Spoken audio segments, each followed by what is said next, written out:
Good morning everyone. Welcome to ShankarIASAcademy's daily current affairs analysis. Today we are going to discuss the current affairs of 25th of November 2025. Before going into the topic, do not forget to subscribe to this channel so that you don't miss any current affairs relevant to UPSC examinations. And also like this video, comment if you have any doubts and share this video to your friends. What are the topics of discussion today? The first topic we are going to discuss about is an industrial dye which is Auramine O.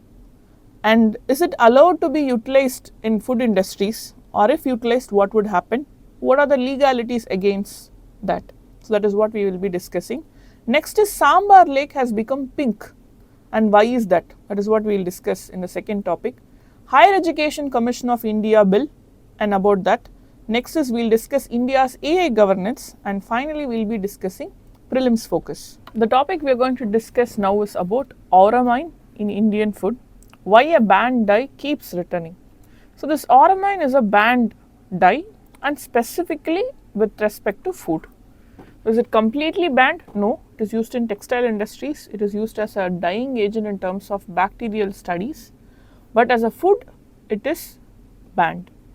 But it has been found in many food products, and why is it returning and what is the impact we will discuss right now. So recurrent detection of Auramine O, a banned industrial yellow dye in Indian sweets, snacks, pickles and street foods. See, with respect to food, so there are three sensory organs which are playing a major role in terms of how we perceive the taste of the food.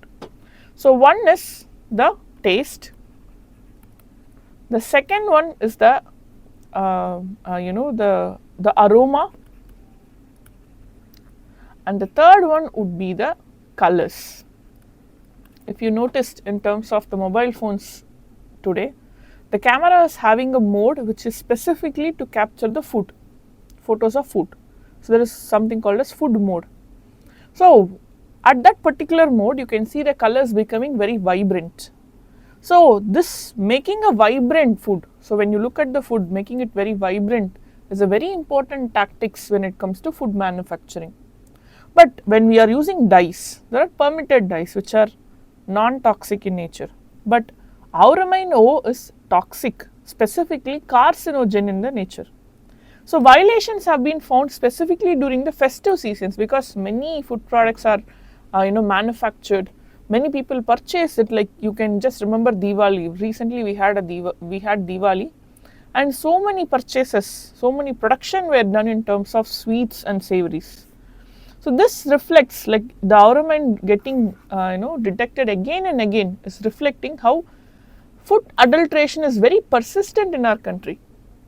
It is a very important challenge in our country. Even though we have law regarding that, even though we have institutions to control that, why do food adulteration occur again and again? Before going into that, we should know what is Auramine O. So it is a synthetic industrial yellow dye. That's what I told. It is allowed, it is used in industries like textiles, leather processing, printing inks, printing and then paper production, bacterial staining, like in terms of microbiology labs, they are doing cultures, you want to find out bacteria. So this stain is used in terms of studying bacteria. This is something like you should know, it is not completely banned, but banned in terms of food production. Regulatory status, it is banned as a food additive in India according to FSSAI, FSSR 2011, non-permitted color it is. European Union it is banned. United States and Codex Alimentarius is also banning this. So what are the health hazards? So according to IARC's classification, it is the industrial production of Auramine is classified under group 1 carcinogenic to humans, which means when we consume Auramine O, it can induce cancer cells in the body, that is carcinogenic. Carcinogenic is equal to cancer. So the dye itself shows mutagenic. Mutagenic is it will affect our genetic material. So affecting our genetic material can have any effect. In general, mutation is a umbrella term. It can be both positive it can be both neutral, it can be neutral or it can be negative. In this case, mutation is one of the major reason for cancer. So here when they say mutagenic and carcinogenic potential, it is a negative concept they speak about. So it is proven toxic effects in animal studies, like where it caused kidney and liver damages, splenic enlargement, DNA damage because of mutagenicity, and organ lesions even at low doses. It is causing issues with respect to organ functions. So why does auramine enter the food? That is a very important question. Cheap and easily available in the informal markets. That's a very important concept. When you talk about the cost, the production cost will drop, because in certain unorganized sectors with specifically food production, the profit margin has to be increased. They cannot increase the price because the demand is not that much. So how do they gain their profit? Is by reducing their production cost. So that to reduce the production cost, they are using Auramine O rather than using real turmeric or saffron. Saffron is very costly. Like even 1 gram can cost hundreds of rupees. So instead of using turmeric and saffron, they are going for Auramine O.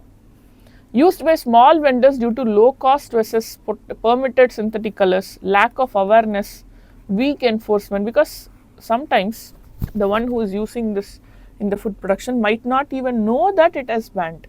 That is also one thing possible. They are just going to purchase, like they are not literate. They are producing sweets. They are selling like roadside shops. They are producing. Now they are going and purchasing food colors, and they are seeing Auramine O, and along with that they are seeing some other real turmeric or saffron, and they just buy it. It's not like they are intentionally avoiding the legal aspect. That is also one perspective we should think about. That is because of lack of awareness. They don't know that it is banned. And once there is a law coming into enforcement, once there is a rules and regulations coming into enforcement, that should come out in the newspaper. That is normal. What if people are not reading newspaper? How would that reach them? So that is a very important gap where we have with respect to awareness. So weak enforcement is also another major issue. Like here we can talk about bribe, etc. Heavy demand during festivals. So there are so many transactions happening. Tracking them would become very tough during festive seasons. So previous findings in India, it has been detected repeatedly in sweets, laddus, jalebis and barfis, where they need this saffron color, like orangish color and yellow color. It looks very attractive. So for those it is used. Snacks and savories, pickles and condiments also, they use this particular coloring agent. So similarly we have other, there was like questions in the examination. Rhodamine B, what is rhodamine B, was a prelims question. So metanyl yellow, rhodamine B, Sudan dyes, malachite green, argemone oil, calcium carbide, urea adulteration. So these are like very similar to these adulterations in the food. Most violations occur in the unorganized food sector. This is very important because the consumer or the vendor, both of them are not aware of these banning activities, like what has been banned, what can be used, what is an alternative. These things they are not aware of. So here I would say both are victims at this situation in unorganized sector. So we will see a prelims question regarding this. With reference to Auramine O, consider the following statement. Auramine O is a synthetic industrial dye belonging to the diaryl methane class and is banned for use in food in India. Auramine O is commonly used in certain microbiological staining procedures. Both the statements are correct, so answer is both 1 and 2. The topic we are going to discuss now is how Sambhar Lake of Rajasthan has turned pink. So Sambhar Lake turns pink as flamingos arrive in thousands. So flamingos are a migratory bird, specifically migrates to India during winter. And it migrates to the wetlands. Why? Because flamingos are filter feeders. They will feed on the planktons, algae and both zooplanktons and phytoplanktons in the brackish water region. Why in news? Sambhar Lake, Rajasthan has turned pink due to the arrival of 2 to 2.5 lakh migratory flamingos. The favorable monsoon, higher water levels and abundant food has led to this massive congregation. Part of their annual migration along with the Central Asian flyway, so this is a major migration event. Location and geography of the Sambhar Salt Lake. It is located in the Jaipur district of Rajasthan and it is the largest inland salt lake. We have other saltwater lakes like Pulicat Lake, Chilka Lake, but this is the inland saltwater lake. Those Pulicat, Chilka Lake and all are shore lakes, but inland, coastal lakes they are. This is an inland saltwater lake and it is a Ramsar site from 1982. This is hypersaline lake and this is a major source of sodium chloride, which is nothing but common salt. So what is the ecological importance? It is a critically important wintering site for migratory water birds. During winter, for reproduction purposes, these birds migrate to wetlands in India. So it supports phytoplankton, halophytes and brine shrimp, and this is what flamingos feed on, and very importantly they are filter feeders.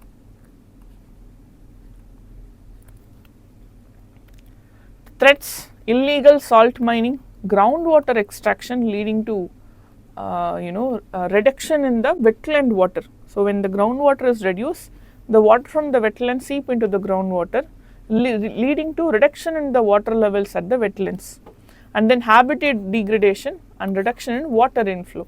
So when they come here during the winter, the water level should be appropriate. If it is higher, it is not going to be good. If it is lower also, it is not going to be good. It should be at the optimum level. And reduction in water inflow and also groundwater, excessive groundwater extraction will lead to reduction in the water levels. So that is what in this statement we said. Favorable condition, favorable monsoon, that is one of the major reasons this year we are seeing a very large migratory population.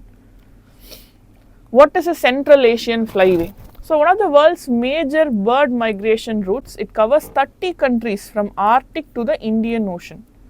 So India hosts 81 wetlands of importance for the Central Asian flyway species. So used by approximately 279 migratory water bird species, because wetlands we are talking about.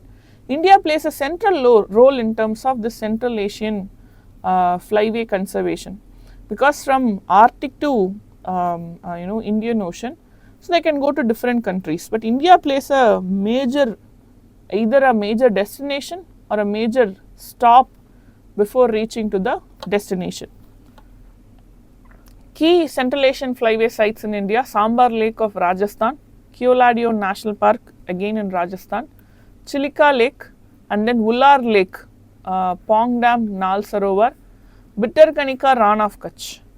Bittarkanika and Ran of Kutch. Ullar Lake is in Kashmir, so that we should keep it in the mind. Next is Greater Flamingo. So the range is from Africa, West Asia, South Europe, Indian subcontinent.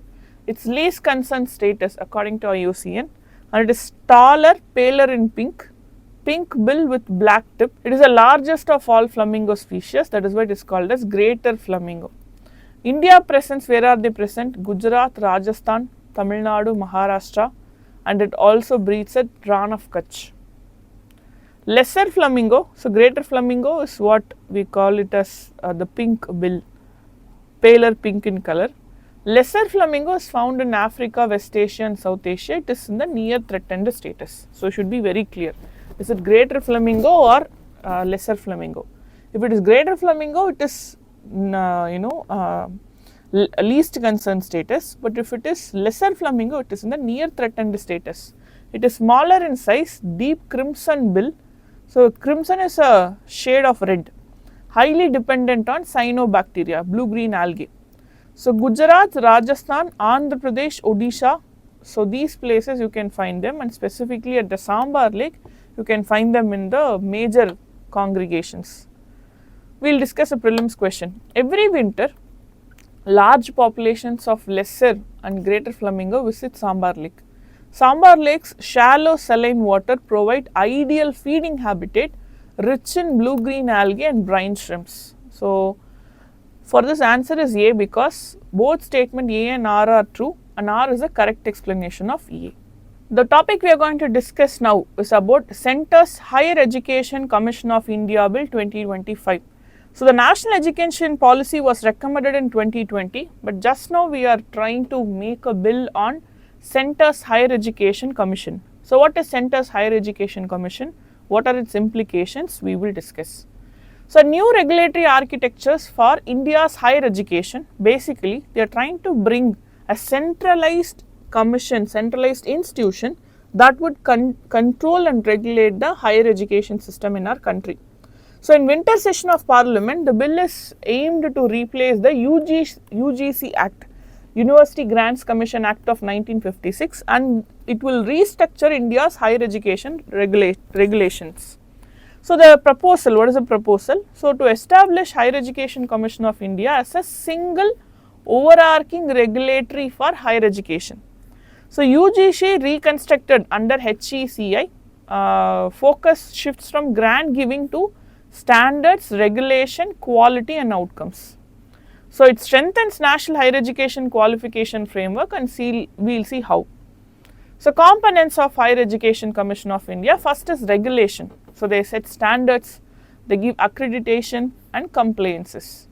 So, academic assessment, learning outcomes and curriculum norms. So, are they trying to change it? So, now there is a gap between the education and skills. Both are needed. Skills are needed so that it can be applied, and education is to learn the skills in the first place. But there is a gap between education and skill in our country, and academic assessment has to be changed to check if skill is actually acquired out of the education. Funding and grants potentially move to a separate body, because UGC was doing this, but now they are moving, they are moving this grants and they are removing the accreditation. So, here grants are now given by the UGC, but this this accreditation, assessment and rules and norms are set by this HECI. Online and digital education oversight, because now online modes and digital education modes are gaining more prominence, and how they are regulated. Penal powers, this is very important, because HECI would have penal powers where it would penalize through fines for malpractices by the institutions. Unique features, so what makes it special? Separation of roles, regulations versus funding. So, initially it was UGC which regulated and funded, but now they are removing the concentration of work now to regulation to one institution and funding to the other institution. So, it reduces the conflict of interest, and outcome based education becomes binding concept here. Light but tight regulation, fewer permissions and stronger accountability. So, closer alignment with the national education policy reforms and performance linked institutional autonomy. If the institution is performing well, then the institution would have autonomy. But if they are not performing well, the autonomy would be removed and they will come under the control of some other university. Why now? India wants to become a global education hub by 2047. One of the important soft diplomacy criteria is where we offer education to students of other countries. So, rise of deemed university, private universities need uniform standards. Growth of edtech, online degrees, hybrid education models push for international campuses in India like IITs abroad, foreign universities in India, etc. Because edtech today is becoming the future of education. So, we are seeing digital education in every institutions, both the public and private institutions. So, UGC's authority is increasingly overlapping in terms of both funding and reforms. So, now UGC will have more focus on funding rather than regulation, and regulation will be taken care by the HECI. Significance of the bill, it simplifies India's higher education regulation, it reduces complexity in that, it enhances quality through measurable outcomes, they are quantifying the quality here. So, attracts foreign universities, global competitiveness, reduces red tapeism and increases transparency. Education is an important part of the politics, and increasing the transparency will actually improve the outcome. Powerful tool to improve India's GER, gross enrollment ratio, target of 50% by 2035. Because the thing is, when we talk about higher education, school education to higher education, there is a big gap. The enrollment ratio is very less. This is a powerful tool to improve the enrollment ratio. Concerns and criticism. It is excessive, it is leading to excessive centralization. It is questioning the education federalism of our country.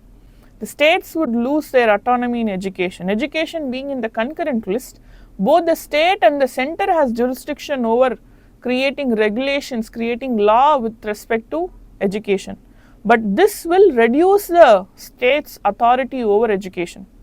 Private institutions worry about stringent penalties, ambiguity in funding mechanism if UGC loses its grant power, and vague terms of coordination among AICTI, NCTE if they remain. Like, we don't know what will happen to them, but even if they remain, what would be the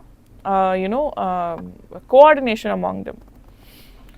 We'll discuss a prelims question. Which of the following describes the regulatory philosophy of HECI as envisaged under 2025 bill, National Education Policy 2020? Strict and centralized regulatory oversight with no institutional autonomy, light but tight regulation promoting institutional autonomy but ensuring accountability. We saw autonomy, performance linked autonomy. Complete deregulation of higher education institutions, single channel funding without performance assessment. B would be the right answer. Light but tight was a very catchy term we used right now, and that is the right answer. The next topic we are going to discuss is about India's AA governance blueprint. So they say that India's AA governance blueprint is the best opportunity, best choice for the global south. India is doing great as a leader of global south, and specifically it will be example in terms of AA governance. We'll see about that.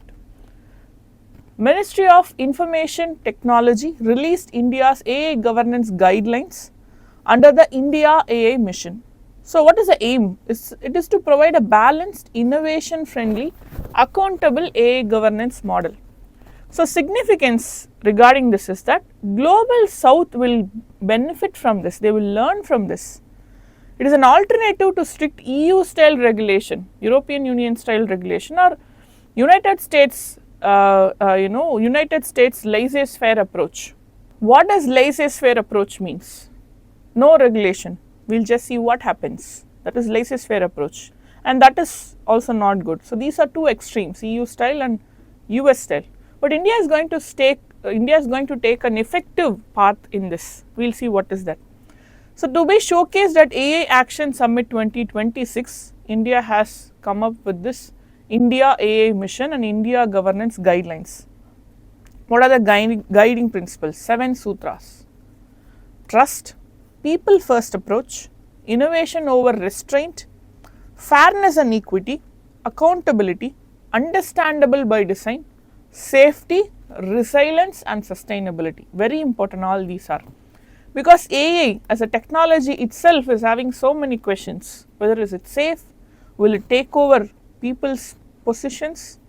The most important thing in terms of a democracy, who is very important, who is the priority, who is powerful is people. If people are ignored, then it is going to question the very base of democracy. In that case, trust, people first approach, innovation over restraint, fairness and equity, accountability, understandable by design, safety, resilience and sustainability are very important. Forms a philosophical foundation for responsible AA for inclusive growth.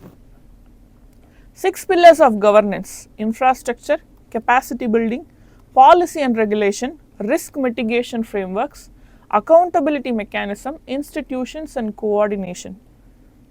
Ensures AA governance is cross-sectoral, not confined to a single ministry. This is very important, not just one ministry. It is very important to all the ministries. We were having e-governance. We were studying e-governance. We are seeing the success of e-governance. Now, what is AA governance waiting to give it to us? We will see that. Action plan. What is a short-term action plan would be? First, we should set up institutions and we should create India-specific risk frameworks. Then we have to, it should be India specific. Our country is not easy to be creating frameworks because we are diverse. We have different languages, different belief systems, different cultures. So framing something India specific is a short term action plan, and medium term standardization, amendments to existing laws and sectoral guidelines, and long term continuous review, future ready legislation and evolving risk models, because AI is coming up with new technology, new advancement. At the same way, the problems arising out of AI is also new. We cannot bring them under the jurisdiction of the existing laws. We need future ready legislation, and that should be a long term action plan. India's middle path approach, that's what I told you, not EU, not US. We are taking a middle path as Buddhism speaks. US existing laws, IT Act, DPDP Act 2023, Consumer Protection Act, sectoral laws, all these things are existing laws and reduces the need for a new regulatory bureaucracy. That is, we are not going to scrap away the old laws, we are going to have it, but we are just going to modify them. Focuses on voluntary standards, self-certification and technical standards. The incentives include sandboxes, recognition, VC preferences, etc., and makes governance feasible for resource limited global south nations. Resources are scarce, but how are we going to use it effectively? DPI driven compliance by design. What is DPI? Digital public infrastructure. We have digital, that was the aim of Digital India, building digital public infrastructure. And we are developing digital public infrastructure, and how are we going to utilize it for AI governance? This has embedded legal safeguards inside AI system. Key innovation, DEPA for AI training. Next is privacy preserving training, auditability, safe data sharing. That is very important. Data sharing is very important because AI is one of the important aspect of AI is feedbacks, and feedbacks include data sharing, and that how are we going to do it in a safe manner? That is a very important question. It is very much ideal for developing countries who are building tech architecture from scratch, be it just a transition, be it AI governance.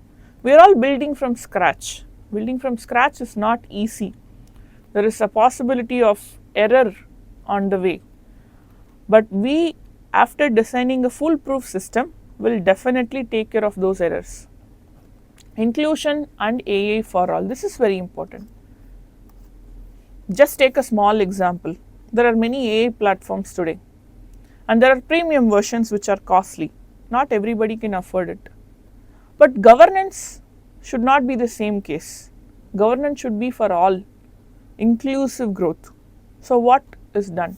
Multilingual AI interface, rural vernacular AI applications, agriculture, healthcare, education, skilling are focused. So these are very important aspect of human capital. We need them for human capital. So we are not going to replace human beings with AI, but we are going to enhance the life of human beings with AI. Ensure AI expands opportunities, not inequalities. Very important. It should not increase the inequality. Institutional bodies, AI Safety Institute, Research, Safety and Testing, AI Governance Group, Whole of Government Coordination. These are the institutional bodies involved. What are the challenges? Voluntary guidelines may remain aspirational without strong incentives. We talk about voluntary guidelines. Why should someone volunteer? We should give an incentive so that they can volunteer. Copyright exceptions for AI training unresolved. Even today, that's what I told you, the existing law cannot take care of it. So, intellectual properties regarding that, it is a very big issue right now. India specific risk data set will take time to mature. And India AI Summit 2026 chance to position India as a global leader in practical inclusive AI governance. We can showcase our ability, our potential in the global arena, and we can help other countries to move forward along with this. So that is about the AI governance. So what is the mains question regarding this? India's AA governance guidelines represent a pragmatic middle path between innovation and regulation. Pragmatic is a practical concept. So we are going to choose an effective middle path between innovation and regulation. So if we need innovation, we cannot regulate it to the very minute extent. But if we are not regulating, it might lead to other issues, ethical issues, all these. So we should take a middle path. Critically examine how framework can shape AA adoption in the global south. So here we are talking about AA governance. So when I say AA governance in two places, how are we going to govern AA? So AA governance has two different parts. How are we going to govern AA? How AA is used in governance? These are the two AA governance, I would say. AA in the governance, governance in the AA. These two perspectives you should cover. And finally, you should talk about the framework, how it can shape the adoption in the global south. So please write the answer and post it in the comment section. We will give our feedbacks to you. We have come to the last section of discussion today, Prelims Focus. So the first topic is, we have discovered a new species, and that is a squid species. So Taningia silasii. So researchers of Central Marine Fisheries Research Institute, Kochi, discovered a new species of deep sea squid from the Arabian Sea. And what is a unique feature? So it has no tentacles. Generally, any squid, specifically the deep sea squids, will have 8 arms and they will be having 2 tentacles. But Taningia silasii is lacking these 2 tentacles. That is, you can see the picture. So this is how it looks. And you have the, if it is showing in the picture that it has 8 arms, and generally squids will have, apart from this, they would have 2 tentacles like this.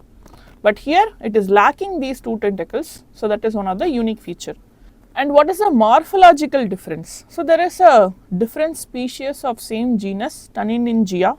So the species is Dane, including fewer gill lamellae, 26 compared to 38 to 44, generally 38 to 44. But here in silasii, it is having 26 only.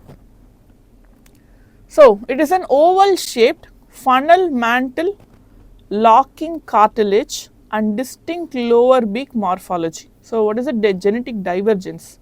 So according to DNA barcoding, it has revealed that 11% of genetic difference from the Atlantic Ocean lineages. So you are finding this in terms of Kochi, then it is found in the Indian Ocean and Arabian Sea region, and compared to the Atlantic Ocean lineage, 11% of genetic differences are seen. So that is a very major outcome. Next is very interesting and important topic, dark patterns. So these kind of questions are asked in UPSC. They just ask the definition.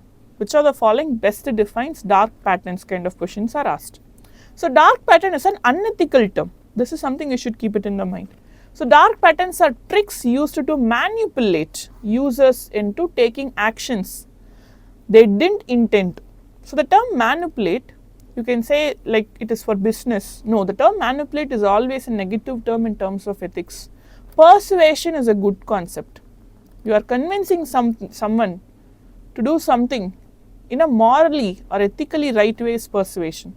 When unethical means are used to make someone do something is manipulation. And dark pattern is a manipulation technique where users are made to take actions they didn't intend to, they don't want to do it, they did not have an intention of doing it, but they are made to do it, such as making unintended purchases or signing up for unwanted services, like extra items to a consumer's cart without their knowledge, creating a false sense of urgency by claiming limited stock and availability. So this happens in terms of e-commerce platforms in many situations.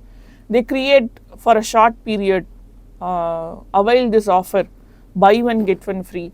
Then what sometimes they would do is, the price you are seeing at the page of the particular product would be lesser, but when you are trying to check out, there what happens, it would be of very high price. They would be adding some taxes and then some hidden charges which the person doesn't know while adding it into the cart.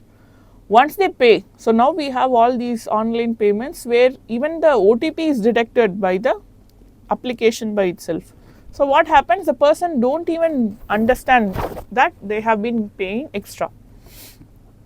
First coined by Henry Beringnall in 2010. So highly violated sectors mainly includes fashion, personal care, e-commerce, food and beverages and finance, etc. So like adding extra items and charging for that. And then nowadays we are seeing in terms of the billing, they are adding service charges. So under GST the service charges are included, but they are going to add it again. Service tax is included and they are going to add it again. And service charges, people who are not aware of it will not ask them to remove it. So service charge sometimes even is 10% of the bill. So if you are spending 2000 rupees in that particular restaurant, you will be giving 200 rupees extra, which is very high. But we can actually ask them to remove it, but people do not know. So many don't have an awareness and people might think it is okay. So here, instead of asking them, would you like to pay service charge, they are inherently adding it in the bill, and some people might not notice it due to various reasons. It is not always like someone can be very attentive about the bill, every aspect of the bill. So that is one of the concept of dark pattern. So we will get to the prelims question. With reference to dark patterns in digital platforms, consider the following. They refer to design practices in apps, websites intended to manipulate user behavior. The Consumer Protection Act recognizes dark pattern as an unfair trade practice. All forms of personalized recommendations on e-commerce platforms are classified as dark patterns. So this statement, the third statement, is not correct. You can see all forms of personalized recommendations. If it is classified as dark patterns, obviously in terms of the social media, we won't be getting certain ads, personalized ads. But here we are getting personalized ads, which means not all the recommendations are classified as dark patterns. There are certain concepts where what is the intention, is it the manipulation, then it is coming under dark pattern. Since the third statement is not correct, 1 and 2 only is the right answer. We have successfully completed today's discussion. Do not forget to subscribe to this channel so that you don't miss any of the current affairs regarding UPSC. Next is like this video, comment if you have any doubts. You can also post your mains answer here. We'll give you our feedbacks and share this video to your friends. Thank you. Have a nice day.